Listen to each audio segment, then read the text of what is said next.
블로그를 개설하고 가장 빠른 수익화 방법 중 하나는 바로 블로그 체험단인데요. 오늘은 블로그 체험단에 대한 이야기를 좀 해볼게요. 저도 예전에 육아 블로그를 운영했을 때 젖병 소독기 있잖아요. 그 젖병 소독기를 무료로 받아서 블로그 리뷰를 썼던 적이 있었거든요. 근데 정말 블로그에 이런 세계가 있다는 거에 대해서 되게 신세계였고, 제 동생도 블로그를 하고 있거든요. 블로그로 좀 체험단 위주로 많이 하고 있어요. 그래서 너 체험단으로 얼마 정도 벌었냐라고 물어보니까 2달 동안 37만 원을 벌었다고 저한테 이렇게 엑셀로 정리해서 주더라고요. 그래서 오늘은 우리가 어떻게 체험단을 신청하는지, 그리고 포스팅을 어떻게 쓰는지, 그런 이제 꿀팁에 대해서 모두 좀 풀어볼 예정이에요. 먼저 블로그 체험단은 상품이나 서비스를 무료로 체험하고 블로그에 리뷰를 남기는 활동이에요. 그래서 많은 체험단 사이트들이 있는데요. 대표적인 체험단 사이트로는 레뷰, 강남 맛집, 디너의 여왕, 리뷰노트 등이 있어요. 진짜 많아요. 그만큼 체험을 하려는 사람도 많고 체험을 주고 싶은 사장님들도 많은데요. 왜냐하면 블로그가 좀 마케팅의 수단이 되면서 광고 효과가 좋기 때문이에요. 자, 그러면 어떻게 체험단을 신청하는지 좀 하나씩 볼게요. 대표적으로 많이들 하시는 강남 맛집 사이트를 좀 예로 들어볼게요. 네이버에서 강남 맛집 체험단 이렇게 검색을 하면 사이트가 나오거든요.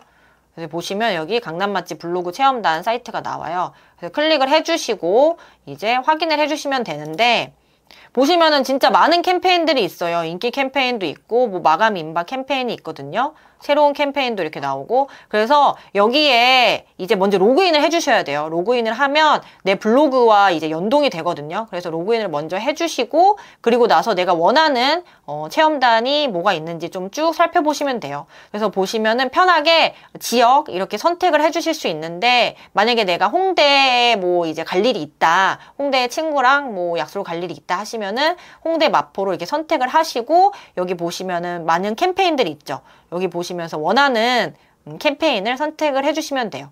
그래서 만약에 예를 들어서 여기 이제 선택을 해보면 이렇게 캠페인 신청 기간이랑 발표일 그리고 등록 기간 이런 게 있어요. 아마 저도 그렇고 식비 절약을 위해서 많은 분들이 음식점 체험단을 하고 계실 텐데요. 그럼 여기서 이제 궁금한 점, 블로그를 개설한 지 얼마 안 됐는데도 체험단이 가능한가요? 라고 좀 의문을 가지시는 분들이 계실 거예요. 방문자 수도 적고 글도 얼마 없으면 경쟁이 적은 체험단을 공략하시면 되는데요. 여기 이제 강남 맛집 같은 경우는 선정 확률 높은 캠페인이 있어요.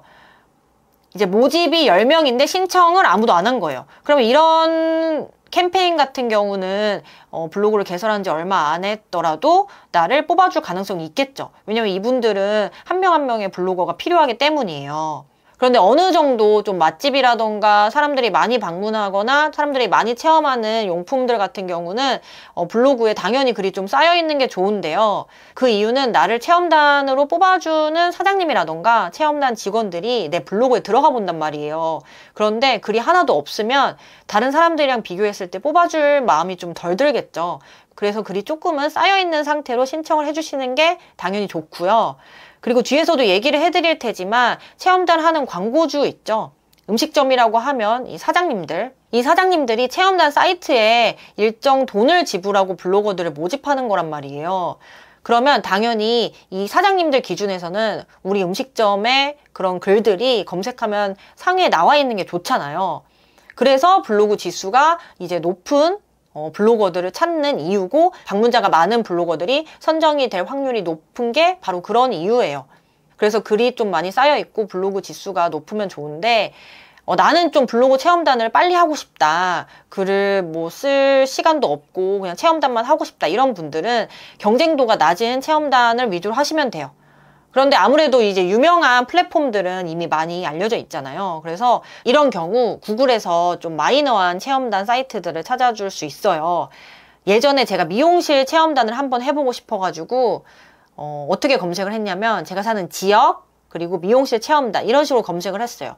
예를 들어서 인천 부평에 산다고 한다면 인천 부평 미용실 체험단 이런 식으로 구글에서 검색을 했더니 처음 들어보는 체험단 사이트들이 나왔고 바로 선정이 됐었거든요.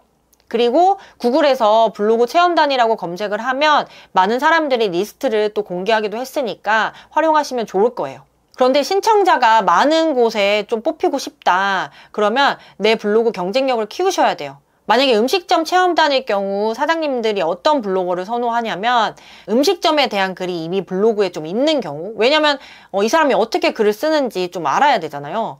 그래서 그런 경우, 그리고 광고주들이 원하는 키워드로 상위 노출이 잘 되는 블로거, 예를 들면 뭐 강남 맛집, 뭐 홍대 맛집, 뭐 인천 부평 맛집, 요렇게 그런 노출이 잘 되는 블로거, 그리고 이웃이나 좀 방문자가 있는 블로거들을 선호하게 될 거예요. 아무래도 홍보를 해줘야 되니까. 자, 그러면 이제 블로그 체험단에 선정이 됐다면 어떻게 해야 될까요? 먼저 서비스를 이용할 곳과 연락을 해줘야겠죠. 근데 만약에 제품인 경우는 배송이 될 테니까 신경을 굳이 안 써도 되는데, 내가 방문을 하는 거다 어디에, 그러면 연락을 당연히 해줘야겠죠. 그래서 방문할 곳에 문자를 하거나 전화를 해서 약속을 잡는데요. 예전에 제가 2곳의 음식점 체험단에 동시에 당첨된 경험이 있었어요. 그 경험을 좀 얘기를 해드리자면, 이 한 곳에서는 좀 체계가 잘 잡혀 있었는지 음식점에서 먼저 문자가 왔어요. 이런 식으로. 그래서 제가 몇 명이 뭐 몇 시에 방문할 거다라고 이야기를 드렸고, 그날 시간에 맞춰서 방문을 해줬습니다. 방문을 하면은 저 블로그 체험단으로 왔는데요 라고 말하면 직원분들이 알아서 이렇게 세팅을 해주세요. 반면 이제 2번째 당첨됐던 곳은 제가 그 음식점으로 전화를 했었는데요. 이런 식으로 전화를 했어요. 안녕하세요. 저 블로그 체험단에 선정됐는데 예약을 좀 하고 싶어요. 이렇게.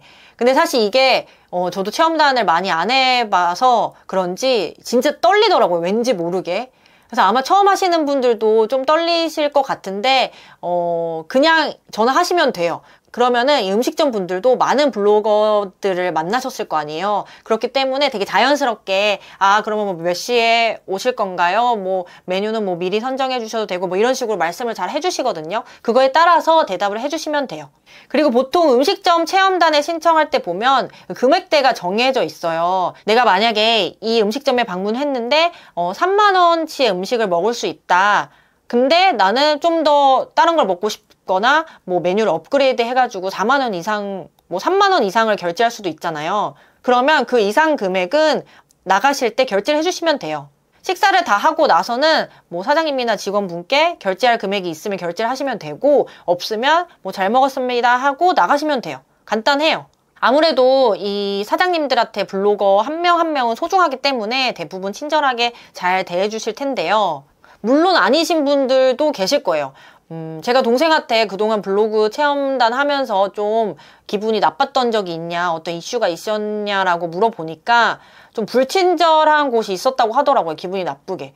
그리고 또 후기를 찾아보면 체험단 하면서 좀 기분이 나쁜 후기들도 있어요. 그래서 근데 이런 거 보고 겁은 먹으시지 않아도 되고요. 대부분은 친절하게 해주실 테니까 체험단 신청하시고 한번 해보시면 돼요.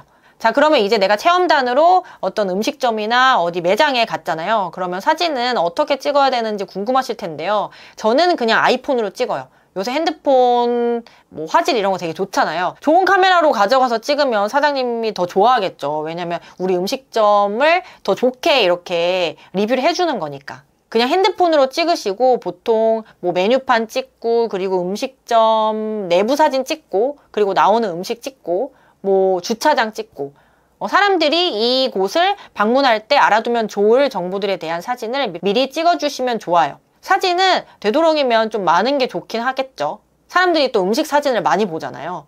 그리고 이제 방문을 마치셨다면 집에 와서 포스팅을 써야 될 텐데요. 보통 포스팅 리뷰 등록 기간이 정해져 있어요. 그래서 그 기간 안에 써주시면 좋고, 만약에 그 기간을 넘어가면 좀 페널티 같은 게 있거든요.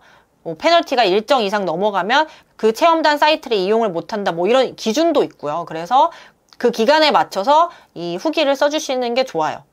이 음식점 체험단을 하다 보면 사실 진짜로 맛이 있는 곳과 없는 곳이 있잖아요. 근데 내가 뭐 아무래도 무료로 음식을 먹었으니까 좀 나쁜 표현보다는 좋은 표현으로 돌려서 이야기하는 경우도 많을 거예요. 그리고 실제로 만약에 정말 별로 맛이 없었다 이런 식으로 쓰면은 좀 컴플레인이 들어오는 경우도 있고, 그 음식점 사장님이나 어떤 체험단 사이트에서 컴플레인이 들어오는 경우가 있거든요. 제가 예전에 미용실 이제 방문을 했었는데 어떤 일이 있었냐면 저는 이제 체험단을 하려고 미용실에 방문을 한 거예요. 분명히 저는 이제 미용실에 전화해가지고 이제 약속 일자랑 시간을 잡았거든요. 그리고 어떻게 이용하는지에 대해서 제가 어떻게 하는지 잘 모르니까 물어봤단 말이에요. 그래서 그 직원분이 이렇게 하라고 했어요. 그리고 주말에 이제 아침에 기분 좋게 미용실 방문했죠.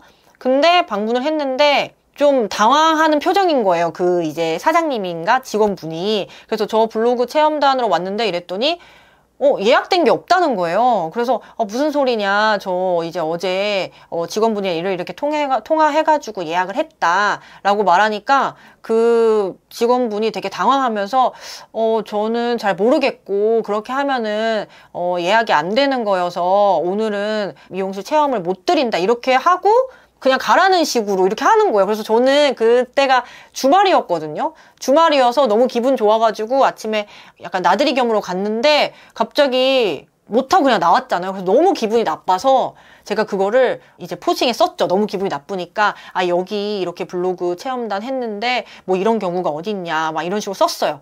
그랬더니 이제 그게 또 노출이 된 거예요. 제 블로그가 이제 누가 검색을 하다 보니까 노출이 돼가지고 댓글에 무슨 그런 일이 있냐 막 이렇게 노출이 되니까 그 미용실 사장님이 이제 댓글을 남긴 거예요. 뭐 죄송하다, 뭐 인플루언서인 줄 몰랐다, 막 이러면서 이런 식으로. 그러고 또 블로그 그 체험단 사이트 그 대표한테도 전화가 왔어요. 이 글을 내려주셨으면 좋겠다. 근데 그러니까 이 글을 내려주지 않을 경우는 뭐 명예훼손이다. 명예훼손으로 좀 약간 이런 식으로 할 수도 있다. 이런 식으로 하는 거예요. 그래서 저는 잘못한 게 없는데, 그리고 제가 뭐 블로그 포스팅에 욕 같은 거 쓰지 않았을 거 아니에요. 그냥 이런 일이 있으니까 블로그 체험단 하시는 분들은 좀 유의하세요. 이런 식으로 썼었거든요. 근데 좀 그 상호명을 쓰다 보니까 저도 그때 너무 열이 받아가지고 상호명을 쓰다 보니까 그 미용실 사장님께서 다시 오면은 서비스 제대로 해드리겠다라고 댓글을 많이 다셨는데 결국엔 저도 그냥 그 글을 비공개 처리했고요. 아무래도 뭐 그 사장님의 영업에도 영향이 있을 테니까. 그리고 그 글은 그렇게 좋게 마무리됐는데 이 블로그 체험단을 하면서 조금 아쉬운 점은 진짜 솔직하게 적을 수 없다는 점이 좀 아쉬운 것 같아요. 그거를 참고로 해주시면 좋을 것 같고요. 이어서 좀 포스팅을 할 때 주의사항을 좀 말씀드릴게요. 체험단 포스팅 글은 진짜 잘 써주시는 게 좋아요. 내 글이 상위 노출되면 그걸 보고 다른 업체들도 좀 협찬 메일이 올 수 있기 때문인데요. 그래서 글을 쓰실 때 웬만하면 좀 정성 들여서 써주시는 게 좋고요.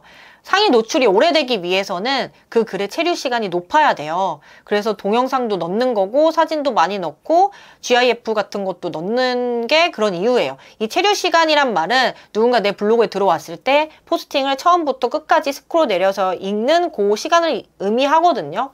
그래서 그 체류 시간이 높을수록 내 포스팅 점수가 높아지면서 블로그 지수도 높아질 가능성이 있기 때문에 글은 최대한 정성껏 작성해 주시는 게 좋아요. 그리고 협찬글을 작성할 때 또 주의사항을 말씀드리자면요. 내가 글을 열심히 썼는데 좀 누락이 되었다는 분들이 계세요. 블로그 상담소에도 그런 질문을 올리셨던 분들이 계셨는데 네이버는 어떤 과대 광고나 홍보 느낌이 정말 많이 나는 그런 글을 싫어해요. 그래서 그런 단어로는 뭐 추천, 가장, 최대, 최고 이런 단어들이 있어요. 그래서 내가 포스팅을 쓸 때 만약에 내가 블로그 지수가 좀 낮은 편이시라면 블로그를 개설한 지 얼마 안 되셨다면 이런 단어에 좀 유의해서 글을 써주시는 게 좋아요. 이런 단어들이 좀 많이 들어가지 않게 조절해 주시면서 글을 써주시고 정말 음식의 맛이라던가 뭐 음식점을 가서 느꼈던 점 그런 점에 대해서 솔직하게 써주시면 다른 사람들이 내 블로그를 방문했을 때 도움이 좀 많이 되겠죠. 그리고 포스팅에는 당연히 음식점 지도가 들어가 있으면 좋아요. 예를 들어서 만약에 강남 맛집이라고 검색을 했을 때 여기 보시면은 이 리뷰 있죠. 만약에 여기 들어가서 보시면 방문자 리뷰랑 블로그 리뷰가 있거든요. 이 블로그 리뷰에 들어갈 수 있는 조건은 이 블로그 글에 이렇게 이 해당 음식점의 지도를 삽입해 주셔야 돼요. 그래야지 이 블로그 리뷰에 들어가고 여기 리뷰에 있으면 사람들이 아무래도 클릭하면서 좀 유입도 늘릴 수 있으니까 지도는 꼭 넣어 주시는 걸 추천을 드려요. 지도를 넣는 방법은 여기 포스팅 글쓰기 보시면 여기 장소 있어요. 장소 클릭하고 여기에 뭐 아까 국꽃집 선택한 다음에 이거 추가, 여기 추가 버튼 누르고 확인 눌러주시면 돼요. 그럼 이렇게 지도 삽입되거든요. 요거 꼭 해주시는 거 추천을 드려요. 오늘은 이렇게 체험단을 하는 방법, 그리고 또 유의해야 할 점에 대해서 이야기를 해봤는데요. 이 블로그 체험단이 현금 수입은 아니지만 이 현금화 못지않은 수익화가 될 수 있어요. 뭐 생활비 절약도 되고 식비 절약도 되잖아요. 그렇기 때문에 잘 활용을 해주시면 블로그를 하시는데 더 재미를 붙이실 거예요. 이 영상을 보고 계시는 구독자님들도 한 번쯤은 꼭 해보세요. 그럼 저는 다음에도 좋은 컨텐츠를 가지고 다시 돌아올게요. 오늘 영상도 시청해주셔서 감사합니다. 건강하고 행복한 하루 보내세요.